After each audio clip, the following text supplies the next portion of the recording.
CID మాజీ chief Sanjay, మాజీ additional advocate general పొన్నవలు Sudhakar రెడ్డికి హైకోర్టు నోటీసులు జారీ చేసింది. కౌంటర్ దాఖలు చేయడం ప్రభుత్వానికి ఆదేశాలు ఇచ్చింది. దర్యాప్తులో ఉన్న స్కిల్ కేసుపై మీడియా సమావేశం పెట్టడంపై AP United Forum for Campaign అధ్యక్షుడు సత్యనారాయణ హైకోర్టులో ప్రజా ప్రయోజన వ్యాజ్యం దాఖలు చేశారు. మీడియా సమావేశం పెట్టి ప్రజాధనం దుర్వినియోగం చేశారని ఫిల్లో ఆరోపించారు.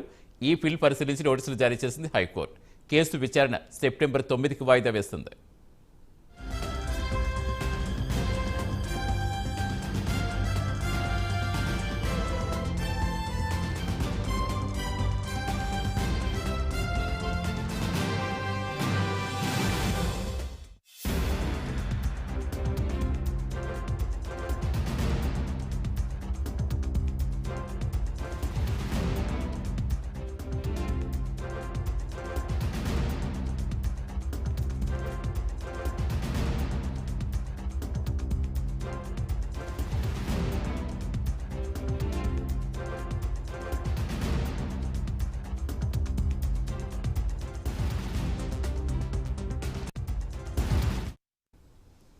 సిఐడి మాజీ చీఫ్ సంజయ్, మాజీ అడిషనల్ అడ్వకేట్ జనరల్ పొన్నవలు సుధాకర్ రెడ్డికి హైకోర్టు నోటీసులు జారీ చేస్తుంది. పూర్తి సమాచారం ఇచ్చేందుకు మా అమరావతి బ్యూరో సాంబశివరావు జరుగుతున్నారు. సాంబశివరావు, నోటీసులు ఏమని పేర్కొంది కోర్టు?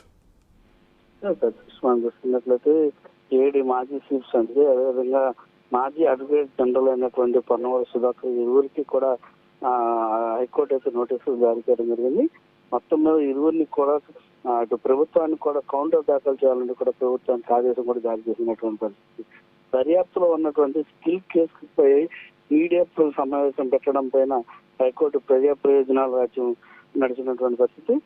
బిల్ దాఖలు చేసిన MP United Forum for United cabinet అధ్యక్షుడు అయినటువంటి సత్యనారాయణ ఈ బిల్ దాఖలు చేయడంతో దీనికి సంబంధించి మీడియా సమావేశం పెట్టి ప్రజాధనాన్ని దుర్వినియోగం చేశారంటూ కూడా ఆయన బిల్లో పేర్కొనడం జరిగింది, ఆరోపణ చేయడం జరిగింది.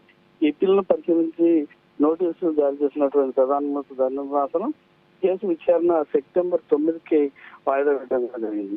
మొత్తం మీద ఏదైతే గత ప్రభుత్వంలో జరిగినటువంటి దానికి సంబంధించి ఈ పిటిషన్ అప్పుడు ప్రజా ధనం ఏదైతే ఉందో అంతా కూడా వృధా అయింది కాబట్టి దానికి సంబంధించి కూడా తగినటువంటి చర్యలు తీసుకోవాలంటూ కూడా చేసినటువంటి ఈ పిటిషన్ పైన ధర్మాసనం అయితే మాత్రం వారికి కూడా నోటీసులు అయితే చేయడం జరిగింది. Right, thank you Sambasivarao.